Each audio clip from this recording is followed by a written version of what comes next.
They had never imagined that a family built on faith and love, constructed on dreams they shared, could end up this way. Under fluorescent lights, facing one another across a courtroom floor, secrets bared for the world to see. The Browns were never supposed to fall apart like this, because this isn't just a custody battle. It's a war for truth, identity, and the right to love freely. So, what happened when sister wives became sworn enemies? Stay with me, because what happens in this courtroom will change everything you thought you knew about them. The gavel hits. A loud, sharp crack cuts through the courtroom silence like a gunshot. Every camera clicks simultaneously. The room smells faintly of old wood and tension. That metallic edge of fear hanging in the air when people realize this isn't TV anymore, it's real. On the bench, Judge Hollingsworth adjusted his glasses, his voice low and serious. Case number 2471. Brown versus Brown. The silence after those words could break glass. Christine fidgets in her seat, her hands shaking slightly as she folds a tissue over and over. Across from her, Robin is stiff, her face unreadable, eyes darting toward Cody, who avoids her gaze. Janelle is leaning forward at the table, her elbows on it, her lips pressed into a hard line. And Mary... She's staring down, lost like she's somewhere else altogether. Cody clears his throat. He's in a dark suit, perfectly knotted tie, but his eyes tell another story altogether. They are tired, haunted even. He's not here as a husband anymore, but as a defendant. The cameras zoom in. This is the moment everyone has been waiting for. It started months ago when Christine finally walked away, but it's about more than love lost. It's about allegations of financial betrayal, emotional manipulation, and the truth behind their so-called spiritual marriages. The first witness is called. Christine rises, walks to the stand. Every step echoes. At first, her voice is trembling. Then something shifts. The softness in her voice gives way to quiet steel. I gave 30 years of my life to a man who promised eternity, she says, and now I'm here because that eternity had a price tag. The courtroom murmurs. Her attorney steps forward. Christine, can you tell the court what you mean by that? Christine exhaled sharply.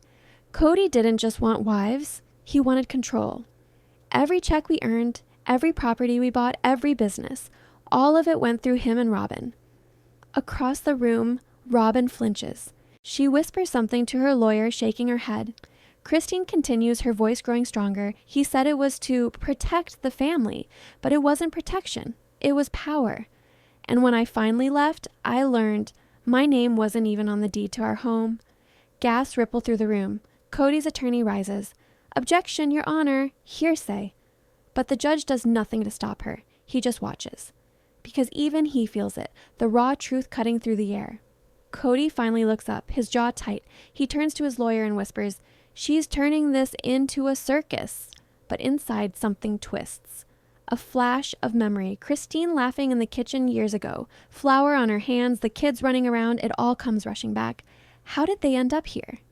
Christine wipes her eyes. I love this family. I believed in what we built. But when I found out about the secret accounts, I realized love wasn't equal. Not in this marriage. Not ever. The judge calls for a short recess. Reporters rush to transmit updates. Cody stands, walks to the window, staring out at the rain beginning to fall. Robin approaches him quietly. You said you handled everything. You said no one would find out. He doesn't answer. His reflection stares at him, fractured by raindrops. That's when Mary, silent until now, finally speaks. Cody, she says softly, maybe it's time you stop pretending you're the victim. Everyone freezes. Cameras swing toward her. Mary's eyes are red but steady. You built this family on promises. And you broke every one of them. The tension is unbearable when court resumes. Now it's Cody's turn on the stand. He fidgets with his tie again, his lawyer gesturing to keep calm, yet his voice breaks almost immediately. I did what I had to do. He says, I took care of everyone. I kept us together when no one else could. I didn't steal from them. I protected them. Christine's attorney pounces. So why, Mr. Brown, were the LLCS registered solely in your and Robin's names? The air becomes electric. Cody hesitates. Because it made sense legally. They didn't want the responsibility. Christine interrupts from her chair, unable to contain herself. No, Cody, we wanted trust. Gasps. The judge warns her to remain silent, but the damage is done. The jury looks uneasy. Robin's hand trembles slightly. In a whisper, she utters, "They don't understand what we were doing." But the silence of Cody says it all. Outside, the cameras descend like locusts on them at lunchtime. Christine exits first, clutching her purse, her eyes welling up with tears. "She was always the strong one," the reporter whispers, "but today, she looks like she's carrying the whole family's past on her shoulders." Inside, Janelle is seated by herself. She is conflicted because, though she knows the truth about the money, saying that out loud will most definitely destroy everything. She looks at her phone, a text from her son flashing on the screen. "Mom, speak the truth. Don't continue protecting him." Her hands tremble. She looks toward the courtroom doors where Cody and Robin are talking with their lawyers. She knows what's coming next because she is about to be called as a witness. And for the first time in years, Janelle realizes she has to choose which side she's on. The camera pans to the courthouse steps as day turns to evening. Rain has turned to mist. Christine stands with her lawyer, refusing interviews. Robin and Cody exit separately. No eye contact, no words. Mary lingers in the back, her eyes caught by the courthouse seal above the door. "Justice," it reads. She whispers to herself, maybe this time it'll mean something. As the lights fade, the narrator's tone softens, wrapping the audience in curiosity and quiet tension. Tomorrow, the court will hear Janelle's testimony, and what she reveals may not just break the case. It might finally shatter the illusion of sister wives forever. The next morning, the courthouse feels different, heavier somehow, like the air itself is holding its breath. Reporters line the hallway whispering about what Janelle might say today. Inside, the family sits scattered across the benches, not as one, but as fractured pieces of what used to be a shared dream. The judge enters, and everyone rises. Court is now in session. Janelle adjusts her glasses, her hands trembling as she takes the oath. Her voice is quiet at first, almost hesitant. "I promise to tell the truth." She glances toward Christine, who gives a tiny nod of encouragement. Then her eyes meet Cody's. He doesn't smile, doesn't blink. Just that cold, unreadable stare that once meant strength, but now feels like intimidation. "Mrs. Brown," the attorney begins, "you've been part of this family for over 25 years. You are known as the steady one. Tell the court what you know about the financial accounts in question." The room stills. Even the buzzing of a fluorescent light seems to stop. Janelle inhales deeply. "I didn't want to be here," she says softly. "I didn't want any of this. But yes, I know where the money went." And it wasn't where it was supposed to. Murmurs ripple across the courtroom. Cody shifts, his jaw tightening. His lawyer leans in, whispering frantically, but Janelle keeps going. "We were told we all shared everything equally. Every income, every home, every business." Cody said it was all in the name of unity. But over time, I noticed the deposits didn't match the withdrawals. And when I asked about it, I was told to trust the process. She looks down, a tear sliding down her cheek. I trusted him. I trusted Robin. But the truth is, there was no process. There was only them. The crowd gasps, a dozen pens scratching notes at once. The judge bangs his gavel for order. Sometimes one quiet confession can silence an entire room. Cody's lawyer rises. "Objection!" Speculation, but the judge overrules. Janelle continues, voice trembling but fierce. "I saw statements, accounts in Arizona and Nevada under LLCS with Robin's name. Christine never knew. Mary didn't either. And when I asked Cody about it, he told me it was for tax purposes. But the money was gone, and none of us saw it again." She wipes her eyes, her voice breaking. "That's when I realized this wasn't a family anymore. It was a business, and we were the employees." Across the room, Robin shakes her head, whispering, "She doesn't understand." But Cody raises his hand slightly, silencing her. His face is red, the vein pulsating in his temple. The attorney presses further. "Janelle, did you ever confront him directly about this?" She nods slowly. "I did. I asked him one night after Christine left if he was using us to fund Robin's debt. He looked me in the eye and said, 'Don't ruin what's left of the family.'" A deep murmur spreads again, and for a second, it's like the air disappears. Even the judge seems stunned. Secrets have a way of poisoning everything they touch. Cody finally speaks, slamming his palm on the table. That's not true. You're twisting everything. I built this family. I held it together. His voice echoes, the anger cracking through the calm veneer he tried to maintain. Christine looks at him, eyes sharp. You held us together, Cody? Or did you hold us down? He glares at her, breathing hard, but the judge cuts in, warning both sides. Janelle closes her eyes, whispering to herself, I'm sorry. The attorney steps closer. Sorry for what, Janelle? Her voice drops. For not speaking sooner.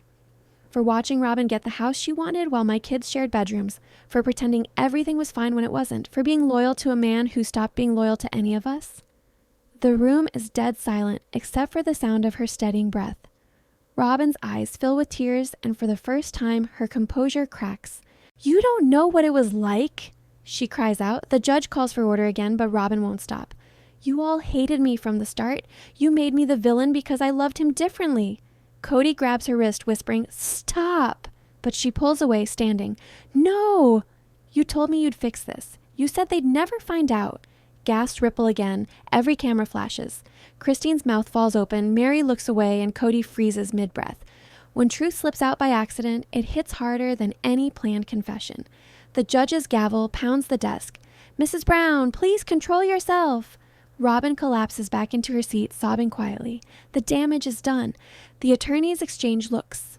This isn't just a family falling apart, it's perjury territory now. Cody runs his hand down his face, muttering, They're twisting everything. But his voice no longer carries authority. It sounds small, almost desperate. The court takes a brief recess. Christine and Janelle step into the hallway, their voices hushed. You did it, Christine says gently. You told the truth. Janelle nods, eyes glassy. Yeah, but at what cost? We're not getting this family back. Christine looks out at the rain starting again. Maybe that's the point. Maybe we were never supposed to. Sometimes breaking something is the only way to see what it was really made of. Back inside, and when the hearing resumes, Cody's attorney tries to repair the damage. Mr. Brown, would you like to clarify your wife's statement? Cody exhales shakily. We made financial decisions together. They just didn't understand the logistics. I wasn't hiding money. I was protecting assets. The lawyer nods approvingly, but before he can move on, Christine's attorney interjects, So why did you sign documents using only Robin's name? Cody hesitates. His silence stretches. The courtroom waits. Robin reaches over, whispering, Say it was for the kids. He swallows hard. It was for the kids. But it doesn't sound convincing. His voice falters, his shoulders slump. Christine leans forward. No, Cody, it was for you. You wanted control, not unity. He slams the table again. You think you know everything? You think you're the victim? You all abandoned me. The judge intervenes to tell him to calm down, but Cody is losing control. I gave you everything. Houses, children, stability, and this is how you repay me? His voice echoes through the chamber, but the crowd isn't buying anymore. His outburst doesn't sound like truth. It sounds like fear. Janelle looks at him with a mix of sadness and resolve. You didn't give us stability, Cody. We gave it to each other. You just took the credit. The judge calls for silence once again. The courtroom has turned into an emotional battlefield where every word is a bullet and every silence is a wound. Robin stares ahead blankly, mascara streaked across her face, whispering prayers under her breath. Kristen holds her hands together tightly, shaking. Mireille, still quiet, just watches Cody, her eyes tired, almost pitying him. When a family breaks in public, the world doesn't see the love that once was. It just sees the wreckage. Finally, the judge speaks. We will reconvene tomorrow morning to discuss financial disclosures. All parties are ordered not to communicate outside legal counsel. The gavel falls. Another day ends, but this time, nobody moves right away. Cody just sits frozen, staring at the table as if replaying every moment of his choices. Robin wipes her face, whispering apologies nobody hears. Christine gathers her bag, her expression unreadable, but her heart pounding with a mix of relief and dread. Janelle walks past Cody slowly, stops just behind him. Her voice is soft but firm. You could have told the truth before it came to this. Cody doesn't answer, just looks straight ahead. She leaves without looking back. Outside, cameras flash again, but the faces of the family are different now, older somehow, not in years, but in spirit. The rain has stopped, and the courthouse lights flicker in puddles below. The narrator's tone softens, drawing the audience closer as the music fades low in the background. Tomorrow, the documents will surface the paper. trail that could prove everything Janelle said or destroy her credibility completely. But one thing is certain. After today's testimony, there's no going back. Sometimes, once you open the door to truth, you can't close it again. The morning of the third day feels colder, even though the sun finally shines through the courthouse windows. Reporters gather early, their voices buzzing like flies around a secret they can almost taste. Inside, tension coils tight. Christine, Janelle, and Mary sit together for the first time in years, their silence saying more than words ever could. Robin sits alone, dabbing her eyes, her face pale and drawn. Cody walks in last, flanked by his lawyer, his posture stiff, a man fighting to hold on to the last fragments of control. The judge takes his seat, gavel striking. Court is now in session. We shall begin with the financial exhibits submitted overnight. A hush ripples through the room. Everyone knows what's coming, the paper trail Janelle mentioned. The clerk steps forward, handing thick binders to the attorneys. Cody avoids looking at them, but his hands twitch as the judge turns a page. Numbers, signatures, transactions, all staring back like ghosts of decisions long buried. Mr. Brown, the judge says evenly, these LLC documents indicate that several family properties were transferred into your and Mrs. Robin Brown's names exclusively, months before the separations began. Would you like to explain that? Cody's throat works as he swallows. We thought it was the best way to simplify taxes, he says, his voice barely steady. Christine's attorney stands. Simplify or conceal? Cody shoots him a glare.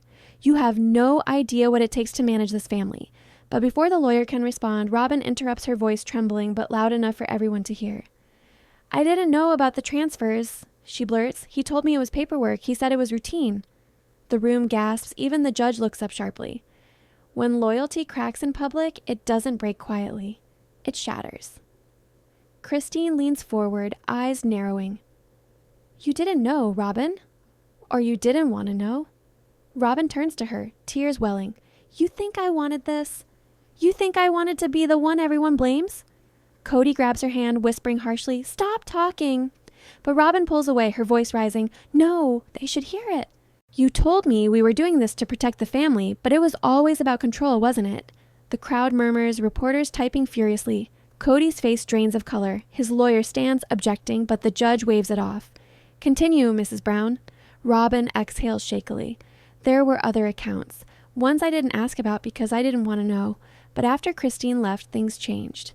Cody stopped sleeping. He'd stay up staring at spreadsheets, whispering about keeping the image together. I thought he meant for the show. I didn't realize he meant financially. Christine's lips tremble, but she hides it behind clamped teeth. Janelle looks like she's seeing everything she suspected confirmed in real time. Cody's lawyer rubs his temples. This is spiraling fast. Sometimes the truth doesn't explode, it unravels, thread by painful thread. The court clerk begins reading aloud from excerpts. Deposits labeled as consulting income, withdrawals labeled as maintenance, and mysterious payments to a company named Cobalt Collective LLC. The judge looks up. Mr. Brown, are you affiliated with this company? Cody hesitates too long. The pause is answer enough. Christine's attorney smirks slightly. Your Honor, we have reason to believe Cobalt Collective is a shell entity used to redirect profits from family-owned businesses without disclosure to the other wives. A collective gasp echoes. Cody's lawyer tries to interject, but the judge motions for silence. Mr. Brown, is this true? Cody grips the edge of the table. It's not like that. It's complicated. It's theft. Christine blurts out, her voice raw and breaking. The judge bangs the gavel for order, but can't hide his own frustration. Mr. Brown, you will have a chance to explain, but right now, the evidence looks very clear.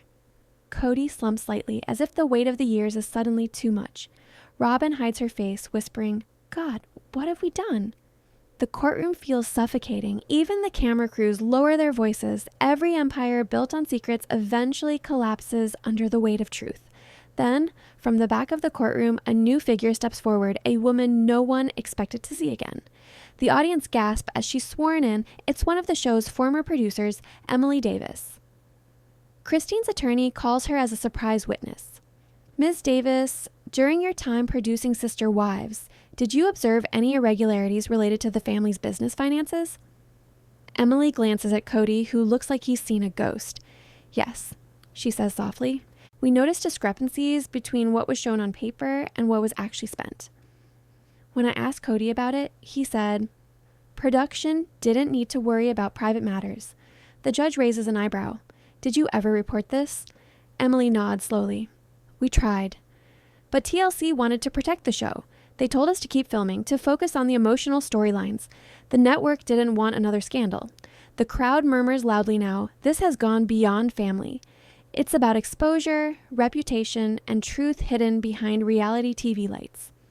Christine sits frozen, realizing their lives were both a lie on camera and off. Robin looks like she's going to faint. Cody covers his mouth, whispering curses under his breath. Reality TV might show the love, but it hides the lies better than anyone. Emily's testimony continues, revealing private emails where Cody requested producer bonuses be routed through consulting accounts. Each word feels like a hammer driving another nail into his credibility. The judge listens silently, then sighs. We'll recess for 30 minutes to review these documents. As the gavel strikes, the family disperses quietly. In the hallway, the camera crews swarm again, but Christine and Janelle push past, wordless. Robin stands near the wall, sobbing into her hands. Cody approaches her slowly. You didn't have to say all that in there, he says, cold. She looks up, mascara streaking her cheeks. Maybe if you'd told the truth from the start, I wouldn't have had to. He clenches his fist. You don't understand. Without control, we lose everything. She shakes her head. No, Cody.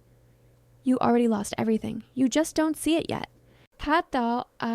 When the person who once defended you starts telling the truth, you know your story's falling apart. Inside, Christine sits alone, thinking about all the years she believed in unity and purpose. The courtroom feels miles away now. She remembers the nights cooking for 15 people, the laughter, the chaos. She remembers Cody's smile, how it used to make her feel safe, and she wonders if that man ever truly existed. Janelle joins her, setting down 2 coffees. You okay? She asks quietly. Christine nods, though her eyes say otherwise. I just keep asking myself, how long was I blind? Janelle sighs. We all were. They sit in silence for a moment, 2 women who once shared everything, now sharing a truth too heavy to hold. The recess ends. The judge calls everyone back in. After reviewing the documents and testimony, he says, I'm ordering a forensic audit of all family assets. This court must determine the extent of undisclosed transfers. The room buzzes. Christine's attorney nods satisfied. Cody's lawyer whispers urgently in his ear. Cody looks up, pale. Your Honor, that's unnecessary. We can resolve this privately. The judge shakes his head. Mr. Brown, that time has passed. Christine looks over at him, a tear slipping down her cheek. Not sadness, but release. Robin whispers, what happens now? And no one answers. The judge adjourns for the day, but the energy lingers, a mix of shock, relief, and disbelief. Outside, as they exit the courthouse, the air feels charged with finality. The crowd surges around them, a cacophony of questions, microphones shoved into faces. Cody storms past, eyes hard, muttering, this isn't over. Christine stops at the top of the stairs, looking out at the sea of cameras. Her voice is even as she says, it's over for me. And she walks away, followed by Janelle. Robin hangs back, her face twisted with guilt and love. She looks back toward the doors Cody disappeared through, then toward Christine walking free, and for the first time, she doesn't move. She just stands there, caught between the man she protected and the truth she can no longer deny. The narrator's voice gets softer, haunting almost. As the sun sets on another day in court, the Brown family's empire trembles on the edge of collapse. The documents have spoken, but the secrets still run deeper. Tomorrow, the audit will reveal numbers that can't lie, and the family will face the cost of every hidden decision. Because in the end, love built on secrets can only last until the receipts surface. Morning light cuts like knives through the courtroom blinds against faces that have forgotten how to smile. The Rowans file in quietly. Lena, Mara, June, and the patriarch Colin, each walking the same path, but no longer together. Yesterday's audit order hangs over them like thunder waiting to break. The judge enters, papers rustle, the bailiff's voice echoes, all rise. Then silence again, thick and humming, a silence that means the truth is going to bleed through. Colin sits straighter than usual, his lawyer whispering strategy, but his eyes betray him. darting, restless, searching for someone still on his side. Lena sits 2 seats away, her fingers wrapped around the rosary she doesn't believe in anymore. Mara's face is stone. June's hands tremble in her lap. The clerk begins reading. According to the audit findings, 3 separate accounts show undocumented transfers totaling nearly $800,000. Gasps ripple across the room. The judge raises his eyebrows. Mr. Rowan, do you dispute these numbers? Colin opens his mouth, but no words come. His lawyer jumps in. Your Honor, my client maintains that all funds were used for legitimate family investments. The judge looks to the binder again, including payments to Sun Haven Media and Crystal Sage Retreats. Colin's jaw clenches. Those were branding ventures. Mara speaks for the first time, her voice cutting through the still air. Branding or hiding? All heads turn. Colin gives her a glare. Careful, Mara. But she presses on. You told me those transfers were for property taxes. You made me sign the forms. The courtroom freezes. Sometimes the quietest person becomes the spark that burns everything down. Lena bends forward, whispering, You what? Mara's eyes well up. He said we needed to move money fast or we'd lose the houses. Colin's lawyer objects, but the judge allows her to continue. He promised it would all be temporary, Mara says, her voice barely holding. But when I checked the statements later, the money was gone, and so was the retreat. Colin slams his fist on the table. That's enough. His outburst echoes across the room. The judge snaps at him sharply, but he barely hears. He turns toward Mara, voice dropping to a growl. After everything I've done for you, this is how you repay me? Mara stands, her face streaked with tears. You didn't do it for us, Colin. You did it for yourself. The crowd murmurs. Reporters scribble furiously. Lena covers her mouth, realizing what this means. June, shaking, whispers. He made you sign too? Mara nods slowly. The attorney for the wives steps forward. Your Honor, we request these signatures be entered as Exhibit E. They show coercion and intent to conceal assets. Colin's lawyer objects once more, the voice louder this time, but it's no use. The judge overrules. The gavel strikes. Truth always sounds louder than denial when it finally lands. Colin's face goes white. He looks at June now, the youngest wife, the one who has barely spoken all trial. Tell them, June, he begs. Tell them you know I did it for the family. June doesn't answer right away. Her eyes dart from Lena to Mara to Colin. The silence stretches so long it hurts. Then she whispers, You said love meant loyalty. Colin nods eagerly. Yes, exactly. Her next words slice clean through him. But loyalty doesn't mean lying. The courtroom gasps again. Colin stumbles back into his seat like she struck him. The judge sighs, weary. Mr. Rowan, at this point, the evidence and testimony indicate deliberate misrepresentation. Unless you can produce documentation to the contrary, this court will consider sanctions. Colin mutters, You're all ungrateful. His voice is small now, the authority gone. Mara lowers her head. Lena stares at the table. June wipes her tears. It's strange how the person who once held a family together can suddenly become the stranger everyone fears. The judge announces a 15-minute recess.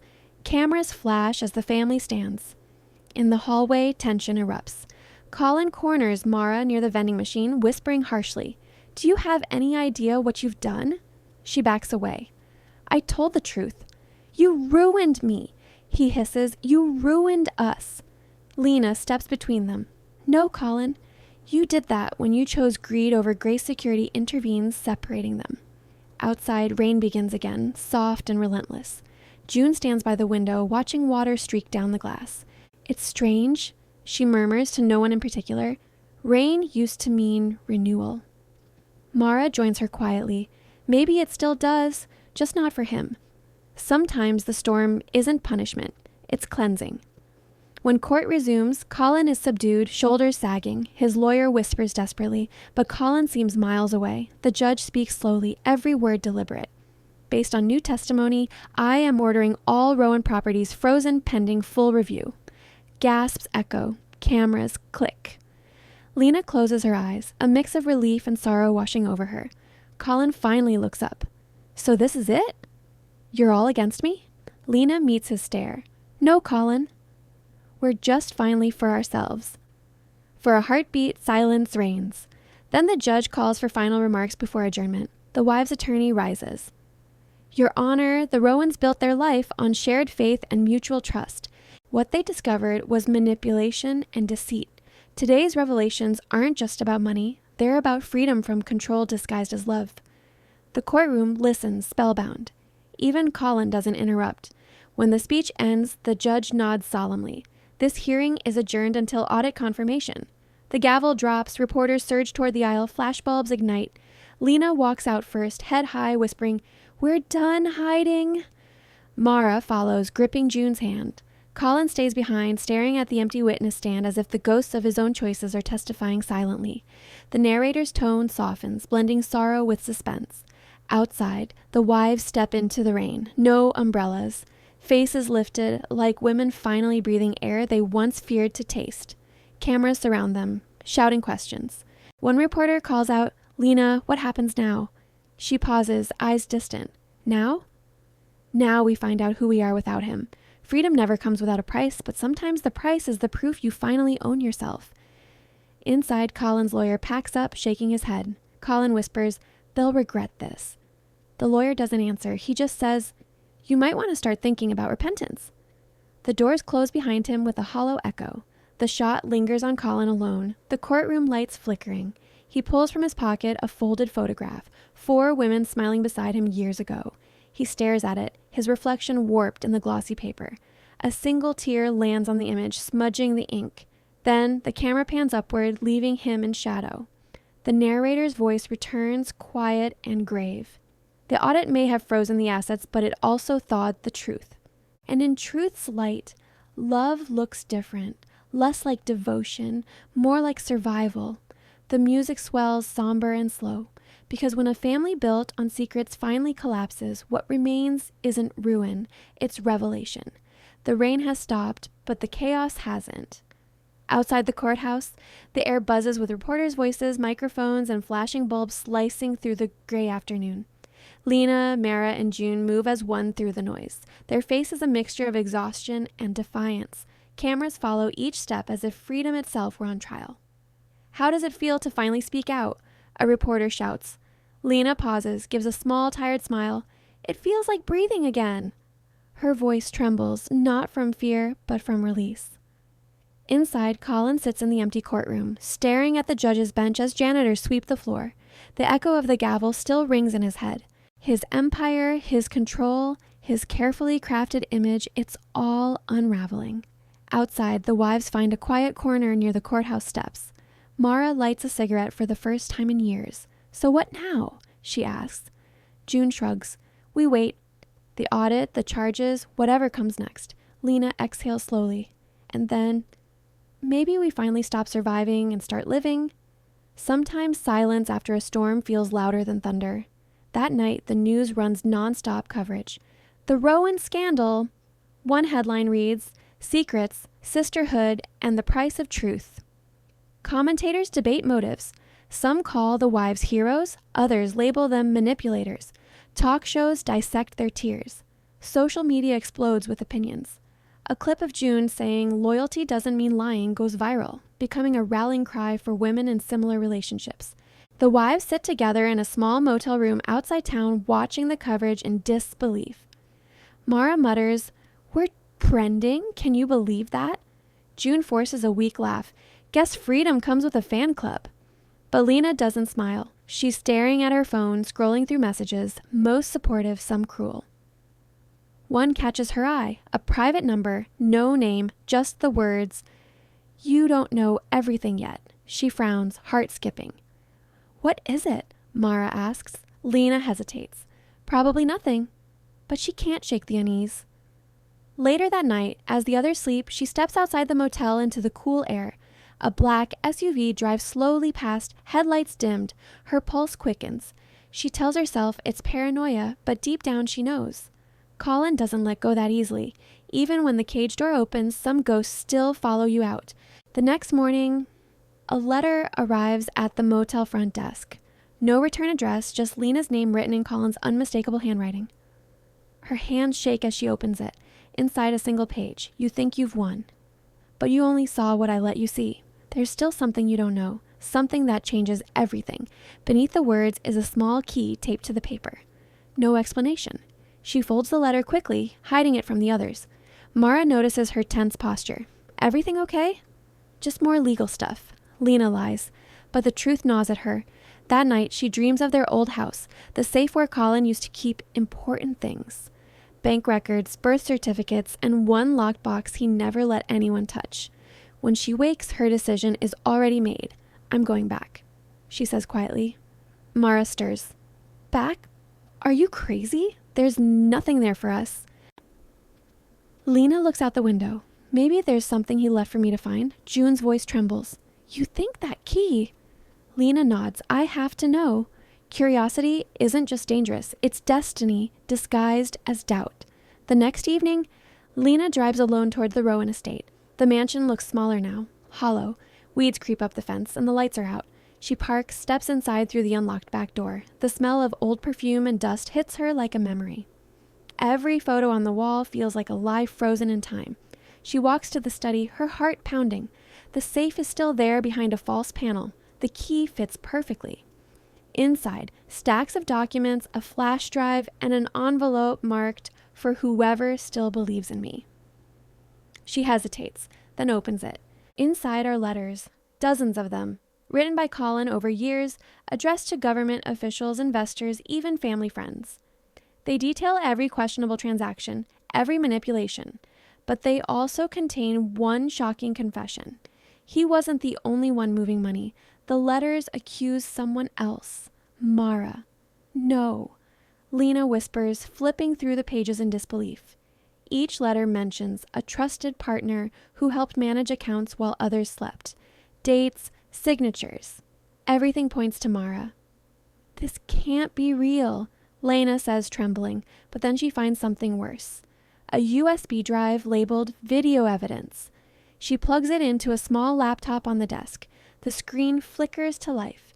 It's security footage from their home office. Colin and Mara late at night whispering. He says, "They'll never trace it if we move it this way." She nods, laughing softly. As long as they never know, we're fine. Lena's stomach drops. The footage cuts off abruptly, but the damage is done. Oh my God, she whispers. The truth hits her like a slap. Mara wasn't just a victim. She was part of it.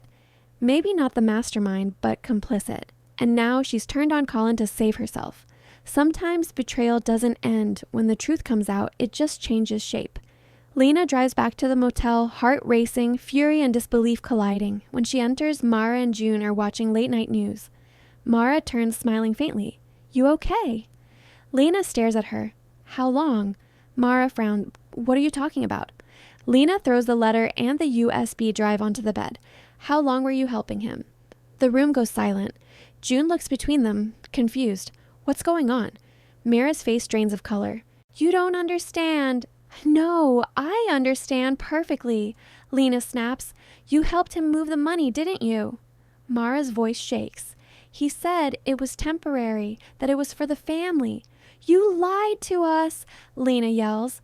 June covers her mouth, tears spilling. Mara pleads. Lena, please, he threatened me. I had no choice, but Lena's too hurt to listen. You had a choice when you testified. You let us burn him while hiding your part in the fire. The air turns thick with anger and betrayal. Even the strongest sisterhood can crumble under the weight of one secret. Mara falls to her knees. I didn't mean for it to go this far. I thought if I stayed quiet, it would all disappear. Lena turns away shaking. Nothing disappears, Mara. It just waits to be found. June sobs quietly in the corner. The motel phone rings suddenly, slicing through the tension. Lena answers, voice trembling. Hello? A man's voice responds, Mrs. Rowan? This is Detective Hale. We've received additional evidence in your husband's case. Documents sent anonymously from your address. Lena freezes, eyes darting to the desk where the USB still lies. What evidence? Financial transfers implicating your sister-wife, Mara Rowan. We'll need all of you back in court tomorrow morning. Lena hangs up slowly, looking at Mara with disbelief. You sent it. Mara shakes her head violently. No, I didn't. But someone did. Someone who wanted Mara exposed. The realization hits them simultaneously. Colin. He'd planned this. The letter, the key, the documents, it was all bait. A final move to drag them back into his orbit. When control slips away, manipulation becomes the last weapon of the desperate. The next morning, the three women return to court, eyes hollow. Colin is already there, in a suit too big for him, looking strangely calm. When Mara enters, he smirks. "You didn't think I'd go down alone, did you?" The judge orders silence, but the tension is unbearable, as the prosecution presents the new evidence. Mara trembles uncontrollably. Lena feels torn, anger battling sympathy. When Mara's lawyer pleads for leniency, citing coercion, the judge listens but doesn't soften. "This court will examine all evidence before determining complicity," he says. Mara breaks down completely, sobbing into her hands. Colin leans back satisfied, but Lena, watching him, sees something hollow behind his smirk. A man who's destroyed everything just to prove he still mattered. Revenge isn't victory, it's just another kind of prison. When court adjourns, Mara is taken for questioning. June hugs Lena tightly, whispering, "What happens now?" Lena stares at Colin, who's being led out in handcuffs this time. "Now," she says quietly, "he finally loses what he can't control. Us." Outside, cameras flash again, but Lena doesn't stop for interviews. She walks straight to the parking lot, head high, rain beginning to fall once more. Mara's betrayal hurts, but Colin's manipulation cuts deeper. Still, there's a strange peace in knowing the truth, however messy it is.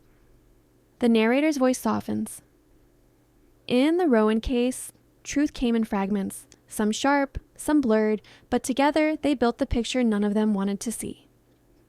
The closing shot lingers on Lena, standing alone in the rain, eyes steady, voice barely above a whisper. "We may be broken, but at least we're real." Because sometimes the end of a family isn't the end of love. It's the start of finally learning what it means to be free. The morning after Mara's arrest, the world erupts. Every news channel, every talk show, every trending feed flashes her mugshot beside Colin's with the headline, "Rowan Wives, Love, Lies, and the Final Betrayal." Commentators spin their theories, fans argue online, and the once idyllic image of the Rowan family shatters completely. Lena and June watch from their small apartment, faces pale under the flickering TV light. June whispers, "They're calling her the mastermind now." Lena's eyes narrow. "No, Colin's still pulling strings. He wants us divided outside. Cameras swarm their doorstep. Neighbors peek from behind curtains. The world that once adored their family of faith now watches like vultures circling what's left. Lena decides to face it head on. She steps outside, calm but unflinching, and tells the reporters, "You want to know the truth? The truth is, love built this family, but control destroyed it." The crowd falls silent for a moment, flashes popping like lightning. Inside the courthouse that same day, Mara sits alone in a holding cell, knees pulled to her chest, mascara streaked across her cheeks. Her lawyer tries to reassure her, but she barely hears him. Every betrayal echoes in her head. Colin's promises, Lena's fury, June's tears. Guilt is loudest when silence finally falls. When court resumes, Mara faces the judge again. Colin is present too, smirking faintly from across the aisle, flanked by his new defense team. The energy in the room feels poisonous. The prosecutor presents the digital evidence Lena found, the money transfers, the video clips. Then, unexpectedly, he introduces new evidence, a hidden letter discovered in Colin's office, dated 3 months before the scandal broke. The judge reads aloud, "To whomever finds this, if things go wrong, blame Mara. She'll take the fall." Gas fill the room. Mara's mouth drops open. "He planned this," she whispers, tears spilling. The judge frowns. "Mr. Rowan, care to explain?" Colin smiles thinly. Anyone could have written that letter. But the handwriting is his. The tone is unmistakable. The courtroom buzzes as reporters type furiously. Lena watches from the gallery, a fire building inside her chest. Colin looks over his shoulder and meets her eyes, mouthing, "You'll thank me someday." Her stomach twists. The judge orders a recess. Mara collapses into her chair, sobbing. Lena rushes forward, ignoring the bailiff's warning, kneeling beside her. "He set you up," she says softly. Mara nods, choking on tears. "I was stupid, Lena. I thought helping him meant helping us." Lena squeezes her hand. "You were scared." We all were. Sometimes forgiveness isn't weakness. It's the weapon control never expects. After the recess, Colin takes the stand, confident as ever. His voice drips charm and self-pity. "I never forced anyone to do anything," he says smoothly. "These women had their own motives. I just tried to hold the family together." The prosecutor smiles coldly. "Then how do you explain this?" He clicks a button and a video plays on the screen. Security footage from Colin's study recorded the day after the investigation began. Colin sits alone, talking to himself, muttering, "They'll all turn on each other eventually." That's what happens when you give them freedom. They destroy themselves. The room goes silent. Colin freezes, his mask cracks. The prosecutor lets the silence linger before saying, "You manipulated them for years, Mr. Rowan. You didn't just build a family, you built a stage, and you made them your audience." The judge bangs his gavel for order as murmurs fill the room. Colin slams his hand on the table. "They betrayed me first," he shouts. His voice breaks, more panic than rage now. Lena watches him unravel, a strange sadness mixing with vindication. June clutches her hand, whispering, "He's really gone, isn't he?" Lena nods. He was gone long before this. When power crumbles, truth doesn't whisper, it roars. The prosecution rests and the judge calls a brief adjournment. Outside, chaos erupts again. Reporters swarm the steps, social media explodes with the leaked footage, and public opinion shifts overnight. For the first time, the world begins to see Colin for what he is, a man consumed by control and fear. But in the shadows of that revelation, something else stirs. That night, Lena receives another anonymous message. "You still don't know why he did it." She almost deletes it, but curiosity wins. The message includes an address, an old property owned by the Rowans before the show began. Against her better judgment, she drives there the next morning. The house is abandoned, half collapsed, filled with memories that smell like dust and regret. In the attic, she finds a locked trunk. Inside, photo albums, letters, and a set of adoption papers dated decades earlier. Her breath catches when she reads the names. Lena Rowan, adopted from Westfield Orphanage. Her mind spins. She was adopted? Colin never told her. None of them knew. And beneath that document, another file labeled Project Haven. It details a hidden investment tied to the family's old production company, where Colin used their personal lives to fund secret research retreats for couples seeking obedience therapy. It wasn't just a family, it was an experiment. He'd used them to test how far love could be twisted into control. The cruelest lies are the ones told in the name of love. Lena sinks to the floor, the truth crushing her. Every rule, every sermon, every moment of devotion. It was all a test. Back in court the next day, she brings the file to the judge. Colin's lawyer tries to object, but the documents speak for themselves. The courtroom listens in stunned silence as Lena reads excerpts aloud. "He treated us like subjects in his grand social study. He filmed us, manipulated us, and called it faith." The judge's expression hardens. Colin's confidence finally collapses. He grips the edge of the table, voice trembling. "You don't understand. I was trying to prove love could be perfected." The judge stares at him. "Love isn't an experiment, Mr. Rowan. It's a choice the gavel strikes. Court will reconvene tomorrow for sentencing." Colin is escorted away, shouting about destiny and purpose, his voice echoing down the hallway like the ghost of a fallen preacher. Mara, pale but free on bail, walks out beside Lena and June. They stand together under the cloudy sky. "He almost convinced the world," June whispers. Lena nods. "He almost convinced us." Mara wipes her eyes. "What do we do now?" Lena looks at the horizon, voice steady. "We tell the truth, all of it. Every dark corner he hid in, we light it up. When you survive manipulation, your story becomes someone else's map out of darkness." That night, the three women appear on live television, not as wives, but as witnesses. Lena's voice shakes but doesn't falter. "We believed in him because we wanted to believe in something bigger than ourselves. But love without respect is just control dressed in kindness." The interviewer asks softly, "Do you forgive him?" Lena hesitates. "I forgive the man I thought he was. The rest, I leave to justice."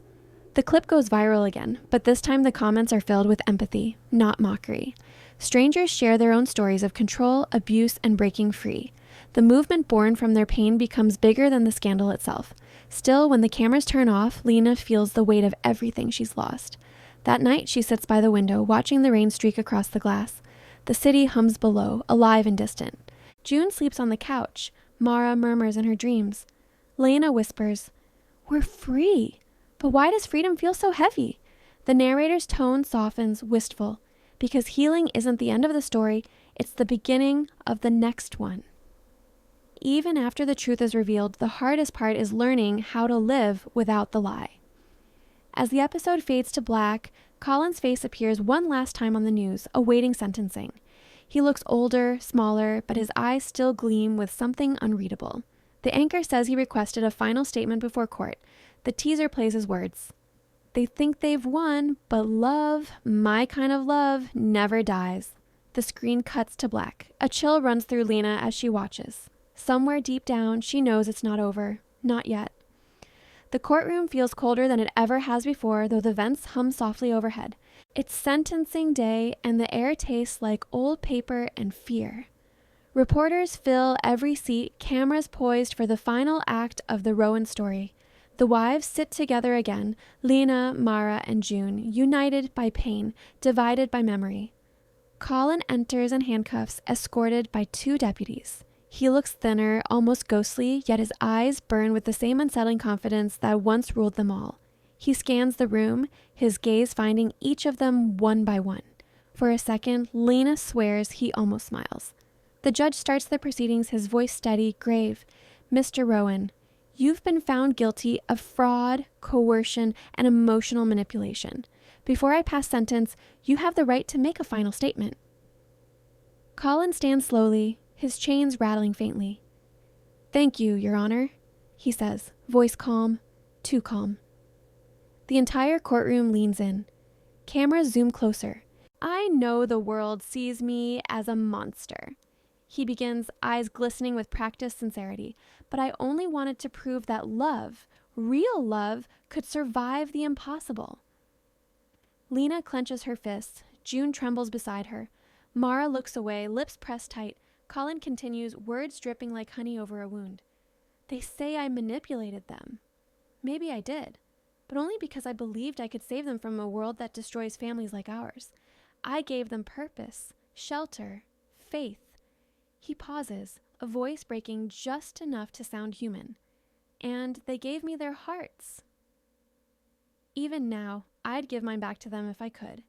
Some lies are so beautiful, they almost make you wish they were true." The judge frowns. "Is that your statement?" Colin nods, not quite.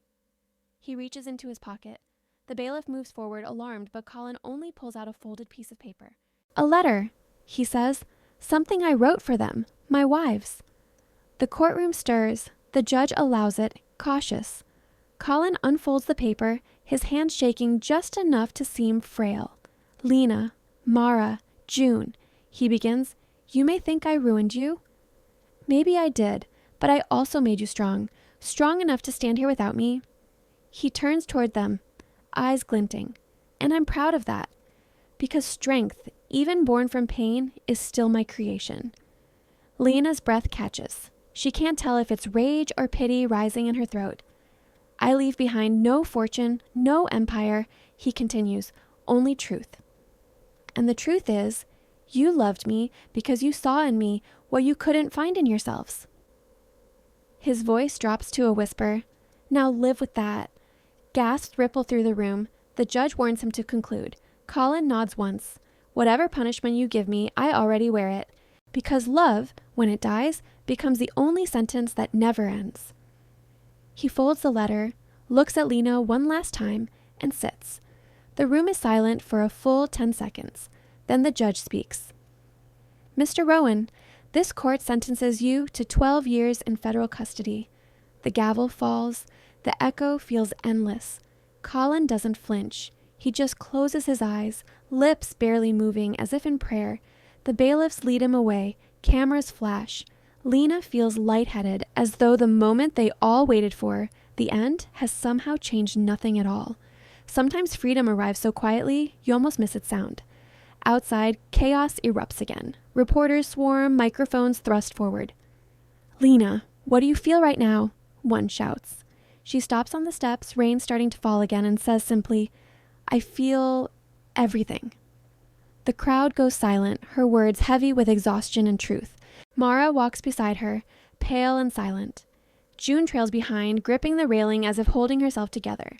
That night, they gather in their small apartment, the trial finally over, but the weight still heavy. Mara sits on the couch, staring at the floor. "He made me believe I was special," she whispers. "That's how he got to me." Lena nods softly. "He made us all believe that." June looks up, eyes wide and tired. "Do you think he meant what he said? About being proud of us?" Lena hesitates. "No, but he wanted us to think he did. That's how control works. It survives through doubt. Even after the cage is gone, the echo of control lingers in your bones." They sit in silence for a while, the TV flickering quietly in the background. Then June speaks again. "We could tell our story right, you know. Write it, share it our way." Mara shakes her head. "Who'd want to hear more?" Lena looks at her, voice calm but firm. "Everyone who's ever been where we were." The idea hangs in the air like a fragile hope. Later, as the others sleep, Lena can't. She sits by the window, rain tapping the glass, replaying Colin's words in her mind. "You loved me because you saw in me what you couldn't find in yourselves." Was he right? Did she love him because she was broken, or because she wanted to fix him? She doesn't know, but she knows one thing for sure. He no longer owns that answer. The next morning, a news alert flashes on her phone. Colin Rowan transferred to state prison pending appeal. Beneath it, a photo of him smiling faintly in handcuffs. Lena stares at it, then deletes it without hesitation. That same afternoon, she visits Mara, who's been quiet all day.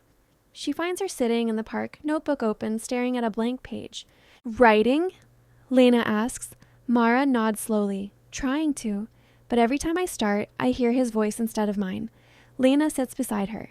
"Then write louder." Mara lets out a small laugh, tears in her eyes. "You make it sound easy." "It's not," Lena admits, "but it's worth it." Healing doesn't mean forgetting. It means owning the story before it owns you. Weeks pass. The scandal begins to fade from the headlines, replaced by new dramas and newer faces.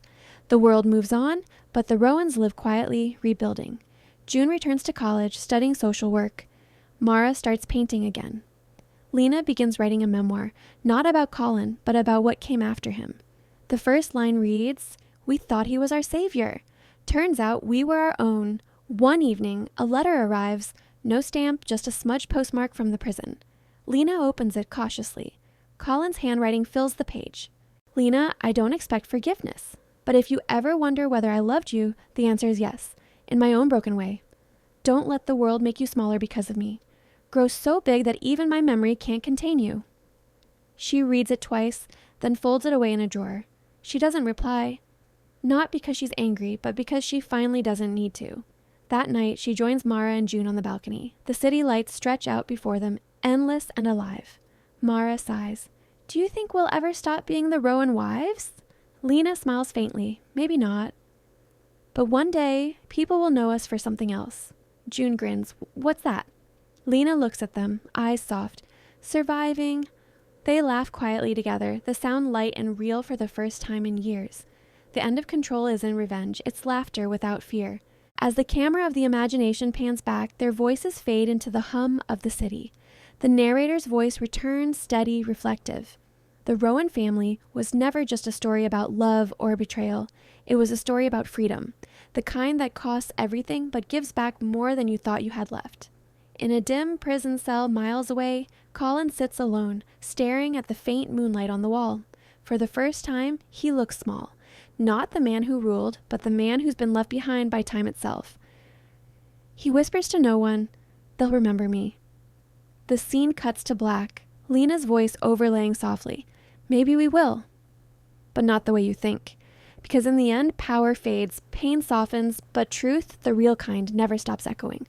The world has moved on, or at least it pretends to." Months have passed since Colin Rowan's sentencing, and the storm that once consumed every headline has quieted to a whisper. The courthouse is just another building now, its echo of judgment fading into ordinary days. Lena, Mara, and June live together still, but their home feels different. Lighter, filled with the faint scent of coffee and acrylic paint instead of anxiety. It's a small apartment, the kind with peeling wallpaper and a creaky balcony, but to them, it's a kingdom rebuilt from ashes. One morning, The news reports that Colin's final appeal has been denied. There will be no more hearings, no more statements, no more surprises. The story is done, or so everyone thinks. Lena watches the report in silence, then turns off the TV. That's it, she says softly. Mara nods, but her eyes carry something restless. Then why doesn't it feel over? Lena doesn't answer, because she knows the truth. Closure doesn't arrive in a headline. It's something you have to build, piece by fragile piece. That evening, the three of them gather around the dining table with notebooks, photographs, and half-finished mugs of tea. They've been planning a small documentary project, a final way to reclaim their narrative. Mara adjusts the camera on a tripod, nervous. June opens her journal, reading aloud lines she's written about survival. We were 3 women orbiting one man's gravity. Now we are our own planets again. The words hang in the air like a quiet hymn. Sometimes healing begins not with forgiveness, but with telling your own story out loud. The camera light flicks on, and Lena begins to speak. Her voice is steady, but her hands tremble slightly. For a long time, I thought loving him made me weak. Now I see it made me human. By Mara follows. He taught me to fear myself, but he also forced me to learn what I was capable of. June, the youngest, wipes her eyes before whispering, I used to think family meant obedience. Now I know it means choice. The recording goes on for hours. Stories of manipulation, small victories, tiny rebellions that led to freedom. When it's over, the 3 of them sit in silence. The camera's red light clicks off. Lena exhales. We should release it, she says. Mara hesitates. You sure? People might twist it. Let them, Lena replies. This time, the truth is ours. Owning your truth is louder than any lie ever told about you. Days later, the video goes live on social media, titled After the Courtroom. The Rowan wives speak. Within hours, it spreads everywhere. Not a scandal, but as something else, resilience. Women comment from around the world, sharing their own stories of control, fear, and freedom. You gave me the courage to leave, one writes. You reminded me I'm not alone, says another. The 3 women read every message, crying, laughing, sometimes both. It's strange, Lena thinks, how something born from pain can bloom into power. But late one night, she receives a message from an unknown sender, just 4 words. He saw the video. Her pulse skips. Colin. For a moment, panic flickers through her like an old reflex, but then she breathes. What could he do now? The next morning, a letter arrives, official prison stationery. She opens it carefully. Inside, a single page. You finally found your voice. It reads, I'm proud of you. No signature, just his handwriting. Lena folds it quietly, then burns it over the kitchen sink. The ashes drift like black snow. She whispers, You don't get to be proud of me. The most powerful revenge is peace that doesn't need to be seen.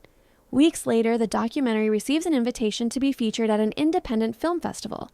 The 3 women attend, dressed simply, faces glowing under soft theater lights. As the film plays, they sit together in the front row, holding hands. On screen, their younger selves recount tears, fears, and moments of defiance. The audience is silent, hanging on every word. When the film ends, applause erupts, raw, thunderous, real. Mara starts crying first. June follows. Lena just sits there, eyes closed, feeling every clap like a heartbeat. Afterwards, a journalist approaches them.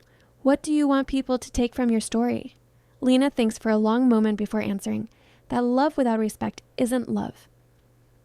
That silence keeps you small, and that it's never too late to walk away. Every ending is just another name for beginning. Months pass again. Life settles into something beautifully ordinary. June graduates from college. Mara opens a small art studio. Lena finishes her memoir, titling it Our Quiet Revolution. She mails the manuscript to a publisher, then walks to the sea, standing where the waves break against the shore. The sky is pale pink, the air salted and clean. She feels Colin's shadow still somewhere behind her, but fainter now, a ghost fading with each tide. We survived, she whispers to the wind, and the ocean in its endless motion seems to answer. You did more than survive. That night, the 3 women celebrate in their tiny apartment, candles flickering, laughter spilling through open windows. They toast not to freedom or revenge, but to growth, to the simple miracle of still being here. Survival isn't the end of the story. It's the proof that the story still matters. The next morning, Lena wakes early and checks her email. A message waits from the publisher. "We'd love to publish your book." She smiles softly, tears forming as she whispers, "He doesn't get to own this part." Later that day, Mara and June join her on a hill overlooking the city. They bring flowers, not for Colin, but for themselves. Each bloom a symbol of the years they lost and the selves they found. The camera of imagination pans wide, 3 women standing tall against a setting sun, their silhouettes glowing in the orange light. The narrator's voice returns one last time. The Rowans began as a story of control, but ended as one of courage. In every courtroom, there are winners and losers. But outside it, the real victory is reclaiming the right to define your own name. A soft montage follows.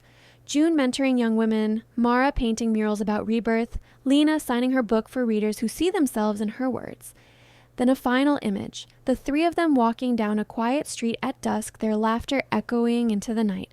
Sometimes the truest justice isn't found in court. It's found in the way you keep living after the verdict. The scene fades to black, replaced by Lena's final voiceover.